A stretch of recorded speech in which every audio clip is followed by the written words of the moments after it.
হ্যাঁ বল। আমার তো সব মুখস্থ, আমার সব কমপ্লিট। আমি কালকে শুধু পরীক্ষায় যাব, গিয়ে খালি লিখবো আর বাড়ি চলে আসবো। আমার সব পড়া কমপ্লিট।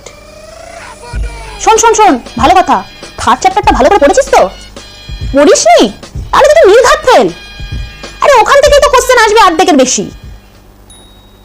আর হ্যাঁ, 9 চ্যাপ্টারটা ভালো করে পড়বি, ওটাও পড়িসনি? তুই আর পাস করবি না এবছর, তুই একেবারে নির্ঘাত ফেল, পুরো ফেল। তুই তাহলে কি বললি রে? 9 চ্যাপ্টার থেকে তো অর্ধেকের বেশি কোশ্চেন আসবে, তুই ওটাও পড়িসনি? আচ্ছা যাই হোক, আমি তোকে বলে দিচ্ছি কোন কোনগুলো আসবে, ঠিক আছে? তুই ভালো করে দাগিয়ে নে। হ্যাঁ, খাতায় যে কোশ্চেনগুলো আছে ওখান থেকে 5 নম্বরের কোশ্চেন, 9 নম্বরের কোশ্চেন, 12 নম্বরের কোশ্চেন আর 14 নম্বরের কোশ্চেন, এটা কিন্তু ভেরি ভেরি ভেরি ইম্পর্টেন্ট। হ্যাঁ, ওটা পরীক্ষার প্রশ্নে দেখবি চলেই এসেছে। এসব হচ্ছে আন্দাজ, আন্দাজ, বুঝলি? এসব হচ্ছে আন্দাজ, এসব হচ্ছে জ্ঞান, আমি সব জানি।